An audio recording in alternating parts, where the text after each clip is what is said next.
Okay, welcome to part 2 of your week 5 lecture, your part on assessments. So this isn't just assessments to do with ENGG1500, this is assessments in general throughout the rest of your university career. So I'm going to be talking today about how basically to get the most out of doing an assessment task in a whole bunch of different ways, and a little bit about what it's like to sit on the other side of the curtain and be a marker. And once you can understand that, you can understand what we're looking for so you can get maximum marks with minimum effort in your assignments, okay?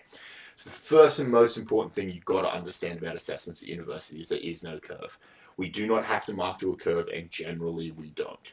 What I mean by curve, if you haven't heard of it, is there's this assumption, this model that if you take a test and you gave it to a random chunk of the population, some people do really well, high performers. Some people would do okay in the middle. Actually, sorry, most people will do in the middle, and then you'll get a bottom tail as well. This is a standard distribution, a normal distribution, sorry, or a bell curve is what it's called. It's based on some fundamentally incorrect assumptions. The number one at a university is there was an ATAR level to get in, right? There was some particular cutoff, whatever the hell they set that nowadays, which says basically the bottom half of the curve wasn't allowed in the door. So you shouldn't be looking at getting something that looks like this anymore. You've only got the top half of the curve, so you should be looking at something like this. And if I grab an assessment item at university and I plot out the histogram, that's kind of what I get, right? A little bit misleading because this whole 0 to 49 is everybody who failed. But there's nothing that looks like that normal distributed bell curve, right? This isn't necessarily an ENGG1500. I don't actually even remember where I got this from. It was many years ago now. The point of my story is there is not necessarily any curve, and largely that's actually going to prove to be a good thing for you. So this is actually ENGG1500 assessments. This was last year, assessments 3 and assessments 4. Now, assessment 3 is what's going out this week, this proofreading thing, and it's in the dark color. That's assessment 3 each time, and assessment 4 is this lighter one, bluish one. Now, assessment 4 has a really rigorous, nice, well-defined marking rubric, when assessment 3 has a have a go at it marking rubric.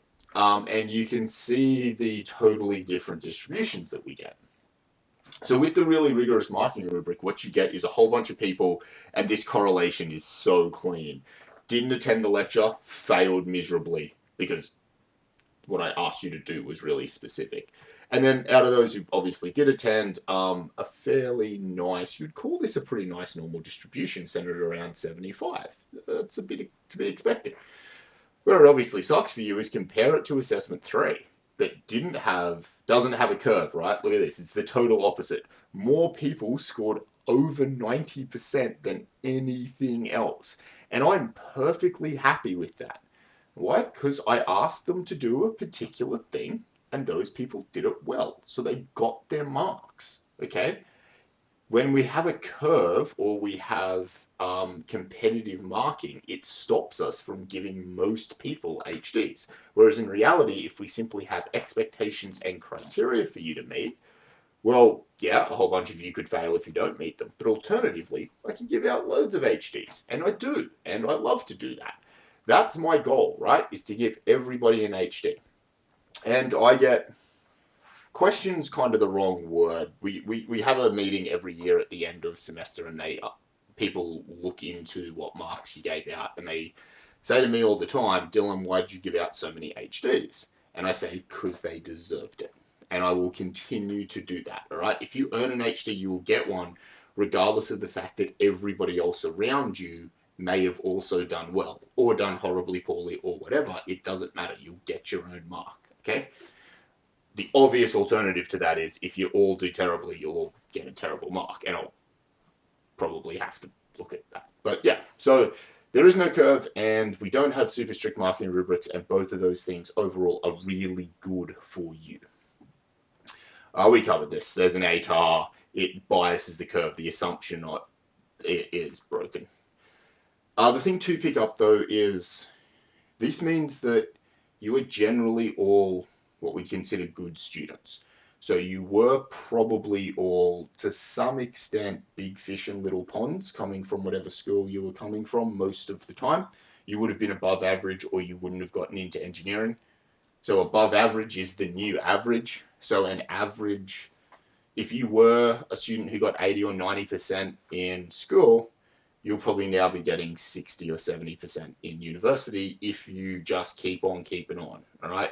Unless you want to start putting the effort in again to rise above the competitive market, that's where you're going to be. So it's just, it shocks some people, but when you look at the statistics, you're like, yeah, there's no other way that the maths could have possibly worked out, right? So yeah, anyway. Assessment tasks in 1500. We'll talk about these very quickly because they've been spoken about before and they will be spoken about again. Most of your assessment tasks have something to do with your project. So your project's worth 30% on test day, but you've got 3 reports that are centered around that leading up to it, which total 50%. And then there's a proofreading assignment as well worth 10%. So the documentation's worth a lot. But all the reports are related to your project. So if you're doing well with your project, writing those reports becomes easy. That's the intention of this course. Okay. The 3 reports also build on each other. So you can use stuff that you do well in the first assessment to help you with the next one and to help you with the next one. So you will be asked for an introduction and a scope and assumptions and models in literally every report you do in 1500. So if you did a good job of it in your first one, you can pick that up and dump it straight into your other ones. You'll probably need to change it a bit because your target audience is going to change, but largely the guts of it is there, okay? Your first report should be done, very, very close to done because this is Sunday and it's due in 24 hours time. Most of the time people say that this is probably the one they have the hardest time with. It's not actually the hardest assessment. It's just the first time you've had to write, and that's hard. So if you've battled your way through this one, it should be easier from here. Coming up from here, peer review goes out on Monday. It's already actually out, but it officially gets released on Monday, and I'll talk about it in the lecture on how to do it and what I want you to do. You then have another report due in week 9. It's a progress report. It's going to ask you, what have you been doing each week? Where's your design up to? How are you going to get finished by test day? Then you're going to do project testing in week 12. And a week after that, you'll have your final report due. So your big full engineering report, which you definitely wanted to have started before that point. What this leads to, and it's very deliberate, is ENGG1500 is middle heavy with assessments and then a big hit at the end. But so if you look at by week, weeks 1, 2, 3, and 4, we gave you lots of content, but not a lot of assessment, because I mean, that first 5% quiz was free. So lots of content, not a lot of assessment. Now we hit the middle patch. This is actually slightly outdated. I apologize. I've changed some weightings a little bit, so it's a little outdated, but basically a progressive creep through the middle where every 2 weeks you hand in an assessment and you get a whole bunch of marks under your belt, and then we get smacked with two big hits at the end, which is project testing and your report, right? So it's deliberately got a whole bunch of assessment in the middle of the course where hopefully you don't have too many other assessments for other courses. This year we're going to be flattening the curve a little bit, all right? So we're going to be making a very deliberate effort to take some marks out of this peak, out of project testing, and actually maybe smear them into one of these middle reports somewhere, so that project testing, which will probably have to be done at home, isn't as big of a deal if something unexpected goes wrong, okay? So this is going to get a bit more of a hump in the middle and be a bit flatter at the end this year. That's my goal. All right, so that's how all the bits of 1500 assessments all fit together to make this one big plan. They're not these isolated assessment tasks that don't have anything to do with each other. They're really one big continual chain of assessment. Okay, conceptually, the whole reason I assess you is because I want you to be good at the things that I'm teaching you. And one of the best ways to make you good at these things is to assess you on them. All right, so I make you do it. I make you prove whether you are good at this stuff, and as you write your assignments, you should be getting better. There should be a way to make you better. And even once you think you've done a good job at the end, it gives us the opportunity to give you feedback to show you, hey, yeah, you are good at these things, but this is your place to try to improve, focus your efforts here. So it's meant to be the fastest way for you to learn. Us critiquing you and giving you criticism and feedback is the best way for you to improve. Being right doesn't help you. The worst thing I can do is give you easy assessments that you knock out of the park with no effort, because what was the point of it? Like, you didn't learn anything by doing that. It was actually a total waste of time for you to do an easy assessment. We want to be efficient. Let's give you a realistic assessment and hope that it actually helps you, or at least the feedback helps you. So what you might end up getting hit with, and what's actually really good to get hit with, is a whole heap of negative feedback. It might be a bit confrontational for you at the start, but what you should be taking that on as, awesome, that's great, now I know exactly what I need to do to improve. Yeah? So that's what we're aiming for in order to get you to learn as quickly as possible in this course. Whew. Cool. All right, so stepping out of that for a second, stepping into a position of some more general advice for things that I believe will help you, not just in this course, and some stages not in this course at all, but help you in general in your course. When you get given a question, it's on you to figure out how to answer it. So very often you will be asked a question that requires interpretation. Not something that it's, oh yeah, that's asking us about the thing we did in week 5. I just needed to have memorized to that quiz or that question in the textbook and regurgitate it. Because if that's what you're good at, you're going to be a pretty useless engineer, right? You need to be a problem solver. You need to be able to see a problem no one's ever seen before and go, okay, based on the knowledge that I've gotten throughout semester, I'm going to use that to build an answer to this thing that I've never seen before. We want to see that you can be a problem solver, and that is very often the actual learning outcome we're testing. It's not, did you have the knowledge? It's generally, did you have the knowledge, but can you also use it to solve problems? So don't be entirely surprised when you get the curveball where, you know, the meme being, in class it was what's 2 plus 2, and for homework it was what's 2 times 3, and in the exam it's calculate the volume of the sun. That's the type of thing that will deliberately throw at you to see, hey, how well can you answer questions or work under pressure or figure something out for yourself, because they're things we want you to have as engineers. So don't freak when you see something like that in an exam, or when you get asked a really hairy question after you give a presentation or something like that. Cool. The other thing that you should be doing, particularly whenever you're doing calculations, is doing a sanity check. So in engineering, we should only be giving you realistic problems. This isn't the math problem of the person who bought 58 watermelons and da-da-da-da. They should be realistic, right? So if you did a projectile motion calculation and you determined that Dylan could throw a ball 846 kilometers, yeah, it's probably wrong. Probably can't. And you should really note that. So you get there in your exam, you write that down because you're working at 100 mile an hour, and you go, that's probably wrong. This answer is probably incorrect. It seems unreasonable a human being could ever do this. And I've seen Dylan throw, and he definitely can't. So if you can do that, that proves to me as the person marking you, yeah, you made a mistake, but you understand the content well enough to know that you made a mistake, giving me faith that if you did it outside of this exam window, you'd be able to A, do it again and get it right, or go and ask somebody for help, or whatever, and you're not going to design a thing that kills somebody based on confidently making a mistake, right? So if ever you've realized that you've done something and it just doesn't make any sense, definitely note it down, tell the person. Oh, also, we've spoken about this before, don't quote answers to 10 significant figures just because your calculator says so. You might write that number down first, but if you know that you've made some big bold assumptions throughout there, it's probably worth rewriting a sentence saying, you know, over 800 or about 850 kilometers.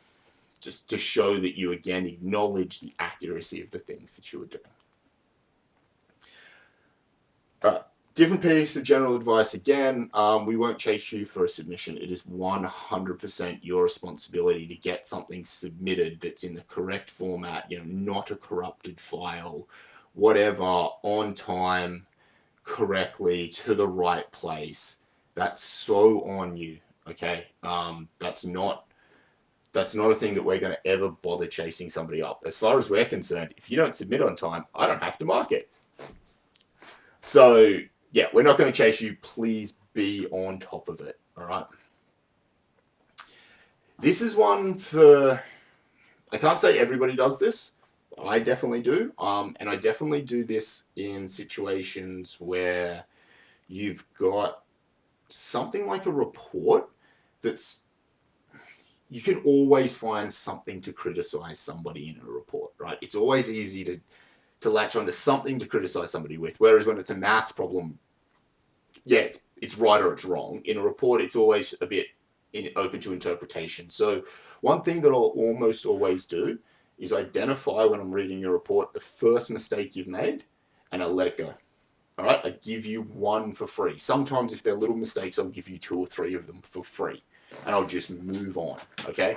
This helps to compensate for that. Yeah, but they were nitpicking. Well, maybe you'll still get, if all I'm doing is nitpicking, maybe you'll still get 100% type thing. Which is me being nice to you, right? Like that's a good thing. Where this causes issues is when you've made 2 or 3 mistakes and then I pick you up on something and you've got a friend who hasn't made those 2 or 3 mistakes. So the thing that you lost a mark for is the first mistake that they've made, and I don't take a mark off them. And then people bring me their report going, oh, but why were you mean to me? Why did I lose a mark when they didn't? I'm like, well, do you really want me to go back through the first couple pages of your report with my red pen and pick up every single little mistake you've made that I let go the first time? That can be a reality, okay? So feel free to ask the question, hey, I don't understand why I lost a mark here. Great. Coming going, oh, you took a mark off me, I demand my mark back. Maybe not always the best course of action. Not to say I don't make mistakes. I make mistakes all the time, okay? And that's actually what we're going to talk about now. Bit of market empathy. If you've never marked a lot before, it's very hard to understand what it's like to sit on the other side. Once you do understand what it's like to sit on the other side, which is kind of the whole point of your assessment thread, not the whole point, a big part of your assessment thread, you'll be able to help your markers out a lot more, and then you'll be able to get a lot more marks. So, thought experiment for you.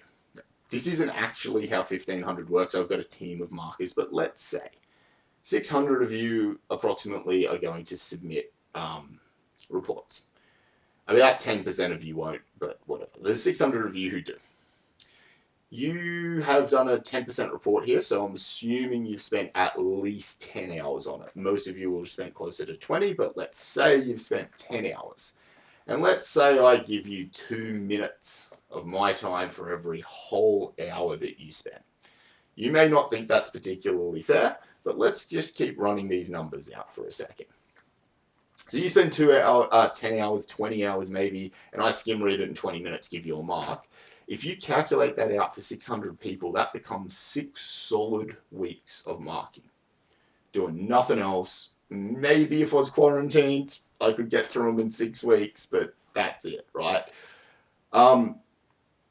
The problem is I don't have 6 weeks to market. In 2 weeks' time, another report's coming. In 2 weeks after that, another report's coming. And then another report's coming. If you add it up, there's almost an entire year's worth of marking to do for this course alone. So there's a lot, and we do spend huge amounts of time locking ourselves in a room. You don't get to see the light of day. You don't see your friends. You don't see your family. You do nothing but mark for 16 hours a day, day after day, to get things back to you on time. Now, let's say I'm halfway through and your report comes across my desk. And how well do you really think that I'm doing at that stage? I'm obviously trying to do my best, but you give me this chicken scratch, poorly formatted, unbound thing that's in the doesn't look the way I wanted it, and I've got to go searching through this thing to try to find the stuff that I'm marking. I've only got the 20 minutes, right? Because that's all I've allocated to you. So as soon as I hit that time limit, I'm moving on. And if I can't find all of your answers in that time, then I can't find all of your answers in that time. That's the harsh reality of how the numbers work out, right? So that's going to make life hard for you. Alternatively, you hand in this perfectly formatted, beautiful document where all your answers are really obvious, and I get to go, boom, perfect, perfect, perfect, done. And then you get something slightly wrong. Because you've done so well before, you give me the opportunity to go, I've got 6 minutes left allocated to marking this person. I'm going to go back through their mistake and find out exactly where it was, and maybe, I can actually give you another half a mark there, right? So that is non-negligible. Again, I try to do my utmost for absolutely every one of my students. But that is a non-negligible contributing factor, how well you lay things out to how high of a mark you will get. So your little things, make sure you be legible. If you can print something rather than do it by hand, you should always be printing it. When you do print it, you want it to be a nice, clean printed copy, not a crappy version where you were running out of ink and everything's sort of gone grey instead of black. Like, get it done nicely. Try wherever you can to lay things out with a clean workflow. That can be really hard in an exam, I get that. But if you've got the time, maybe it's worth working it through and then reworking it through nice and neat and cleanly instead of scratching stuff out all over the place. If you've got the time, rewrite.